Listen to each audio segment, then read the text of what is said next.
தேர்விலிருந்து விலக்கு வாங்குவோம் என்று சொன்னதிலே நீங்கள் வாங்குகிறீர்களா என்றும் கேட்கிறார். சரி, நீட் தேர்வு எதிர்த்து போராடுவது யார்? திமுக கூட்டணி இருக்கக்கூடிய தொல் திருமாவளவன், தமிழக வாழ்வுரிமை கட்சியை சார்ந்த தோழர்கள், கம்யூனிஸ்ட் தோழர்கள்.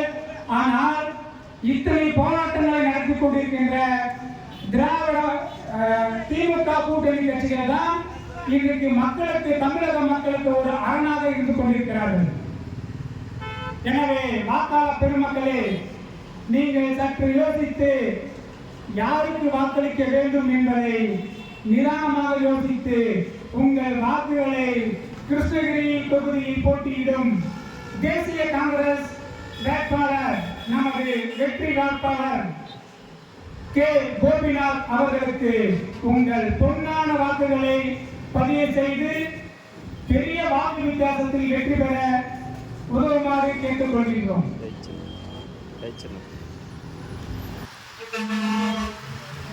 கூட்டங்கரை பகுதி வாக்காளர் பெருமக்களே, நீங்கள் வாக்களிக்க வேண்டிய சின்னம் கை சின்னம்.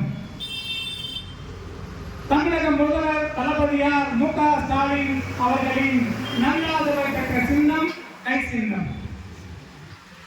எழுச்சி தமிழர் தொல் திருமாவளவன் அவர்களின் ஆதரவு பெற்ற சின்னம் கை சின்னம். தமிழக வாழ்வுரிமை கட்சியின் தலைவர் வேல்முருகன் அவர்களின் ஆட்சி பெற்ற சின்னம் கை சின்னம். இந்திய கம்யூனிஸ்ட் கட்சியின் ஆட்சி பெற்ற சின்னம் கை சின்னம்.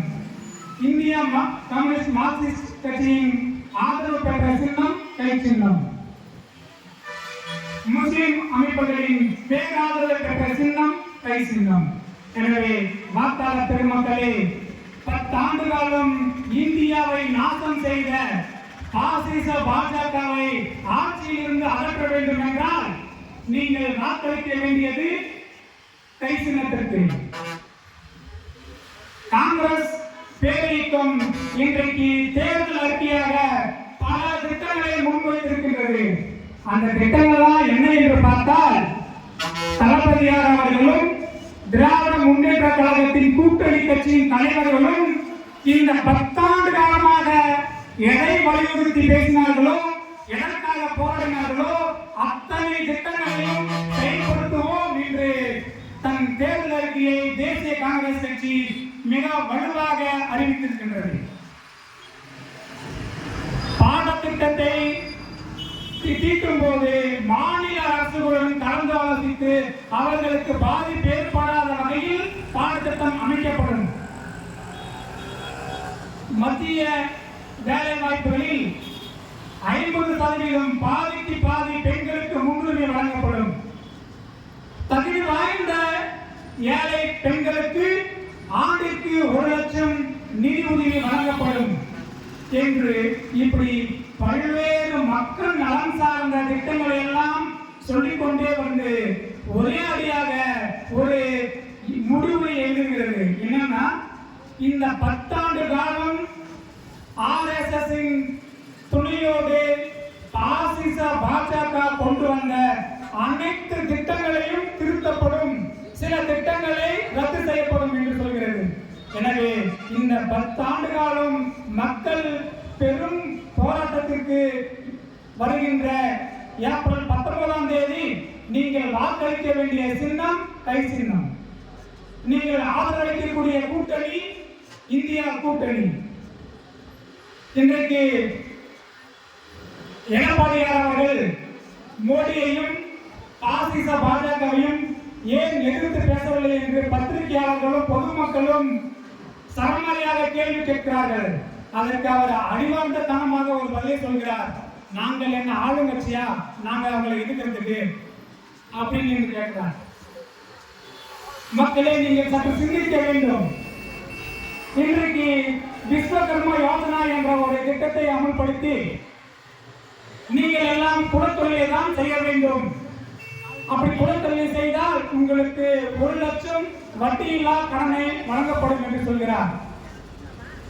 இது யாரெல்லாம் இந்த திட்டத்தினுடைய சாராம்சம் புரிகிறார்களோ யாரெல்லாம் இந்த திட்டம் சாதி அடக்குமுறையை எங்கள் மக்கள் மீது திணிக்கப்படுகிறது என்று புரிந்து கொள்கிறார்களோ, யாரெல்லாம் சாதியை ஒழிக்க வேண்டும் என்று போராடுகிறார்களோ, யாரெல்லாம் சாதி அடக்குமுறைக்கு ஆளாக்கப்பட்டு அதன் மூலமாக பாதிக்கப்பட்டார்களோ, அவர்கள் படித்தவர்களாக இருந்தாலும் சரி, படிக்காதவர்களாக இருந்தாலும் சரி, ஆணாக இருந்தாலும் சரி, பெண்ணாக இருந்தாலும் சரி, நிச்சயமாக இந்த திட்டத்தை எதிர்ப்பார்கள்.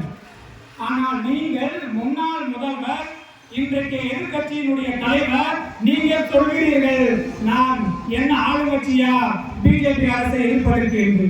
இது எவ்வளவு ஒரு முட்டாள்தனமான பேச்சு! இப்படிப்பட்ட ஒரு தலைவர் தமிழகத்திற்கு தேவையா? மக்களே, வாக்காளர் பெருமக்களே, நீங்கள் சற்று யோசிக்க வேண்டும். செல்வி ஜெயலலிதா அம்மையார் இருந்த போது என்ன சொன்னார்? மோடியா லேடியா என்று பார்த்துக்கலாம் என்று.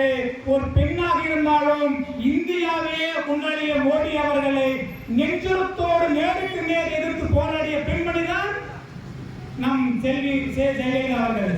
ஆனால் அவர் வழித்தோன்றலாக வந்திருக்கக்கூடிய அவருக்கு அண்ணா திராவிட முன்னேற்ற கழகம் என்றாலும் விளக்கம் தெரியாது, திராவிடம் என்றாலும் விளக்கம் தெரியாது, கம்பராமாயணத்தை எழுதியது யார் என்றும் தெரியாது, ஒரு கொள்கை தெரியாது, ஒரு கோட்பாடு தெரியாது, ஒரு மேடை பேச்சு தெரியாது, எதுவுமே தெரியாமல் காலை நக்கி டேபிள் கீழே தவழ்ந்து போய் தவளையாக தவழ்ந்து போய் ஆட்சி பீடத்தில் அமர்ந்த எடப்பாடியார் உங்களுக்கு தேவையா? அதனால் இந்த மாநிலத்துக்கு ஏற்பட்ட நன்மை என்ன என்பதை நீங்கள் விரல் விட்டு எண்ணக்கூடிய அளவுக்கு ஏதாவது ஒன்று சொல்ல முடியுமா?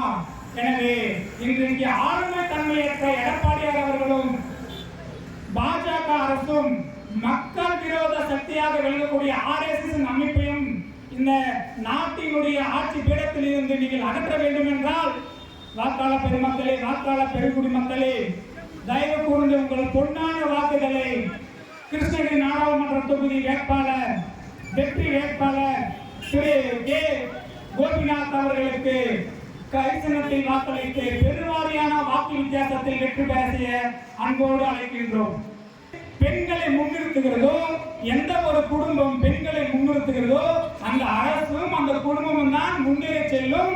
ஒரு முற்பட்ட குடும்பமாகவும் ஒரு வளர்ந்த நாடாகவும் இருக்கும். இதுதான் ஐரோப்பிய நாடுகள் விரைவாக முன்னேறிய நாடாக மாறியதற்கு மிக முக்கியமான காரணம் அவர்கள் பெண்களுக்கு முக்கியத்துவம் கொடுத்தார்கள். பெண்களுக்கு அனைத்து துறைகளிலும் சமத்துவமான வாய்ப்புகளை கொடுத்தார்கள்.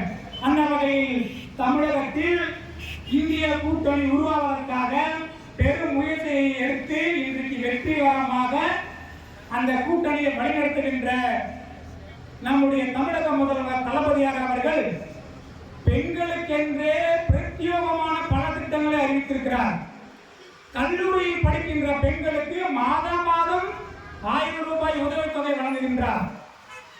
இன்றைக்கு வெளியூரில் சென்று வேலை செய்து குடும்பத்தை நடத்துகின்ற பெண்களுக்கு இலவசமாக பேருந்து வசதியை செய்து கொண்டிருக்கிறார். அதிலே ஒரு படி மேலாக வேலை நிமித்தமாக படித்த பெண்கள், வேலைக்கு செல்கின்ற பெண்கள் பெருநகரங்களில் போய் தங்க வேண்டும் என்றால் அதற்காக அவர்கள் தங்குகின்ற ஹோட்டலுக்கும் லாட்ஜுக்கும் அல்லது ஹாஸ்டலுக்கும் பெரும் தொகையை செலவழிக்க வேண்டியிருக்கிறது. அதை குறிப்பதற்காக தோழி இல்லம் என்ற ஒரு புதிய திட்டத்தை இன்றைக்கு இந்தியாவே திரும்பி பார்க்கக்கூடிய, ஏன் உலகமே திரும்பி பார்க்கக்கூடிய ஒரு திட்டத்தை செயல்படுத்தியிருக்கிறார். யாருக்கெல்லாம் மக்கள் மீது அக்கறை இருக்கிறதோ, யாருக்கெல்லாம் மக்கள் முன்னேற்றத்தில் அக்கறை இருக்கிறதோ அவர்களால் தான் இது போன்ற திட்டங்களை எல்லாம் நினைத்து கூட பார்க்க முடியும். அத்தகைய சிறப்பு வாய்ந்த திட்டங்களை செயல்படுத்தி இன்றைக்கு மக்களுக்கு பெரும் உதவியாக இருக்கக்கூடிய, குறிப்பாக பெண்களின் வாழ்க்கையில் முன்னேற்றத்தை ஏற்படுத்தக்கூடிய பல திட்டங்களை தீட்டியவர் நம்முடைய தமிழக முதல்வர் தளபதி ஸ்டாலின் அவர்கள்.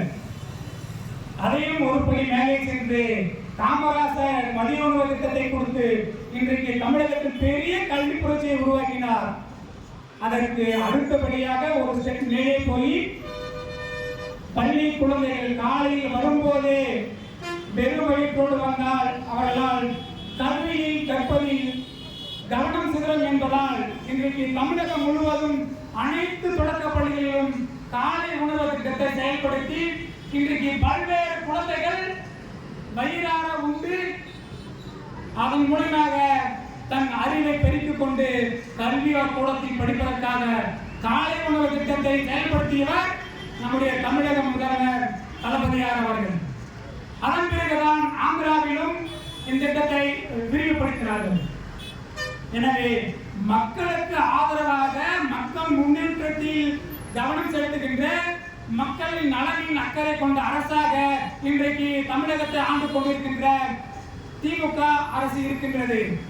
அந்த திமுக அரசின் முயற்சியோடு தான் இன்றைக்கு இந்தியா முழுவதும் இந்திய கூட்டணி என்ற ஒரு கூட்டணியை உருவாக்கி அதன் மூலமாக 10 ஆண்டுகால பாஜக அரசின் சதித்திட்டங்களை எல்லாம் அகற்றுவதற்காக வருகின்ற ஏப்ரல் 19ஆம் தேதி நடைபெறுகின்ற நாடாளுமன்ற தேர்தலில் உங்கள் பொன்னான வாக்குகளை இந்திய கூட்டணி எங்கெல்லாம் போட்டியிடுகிறதோ அங்கெல்லாம் இந்திய கூட்டணி வேட்பாளர்கள் ஆதரித்து உங்கள் வாக்குகளை செலுத்த வேண்டும்.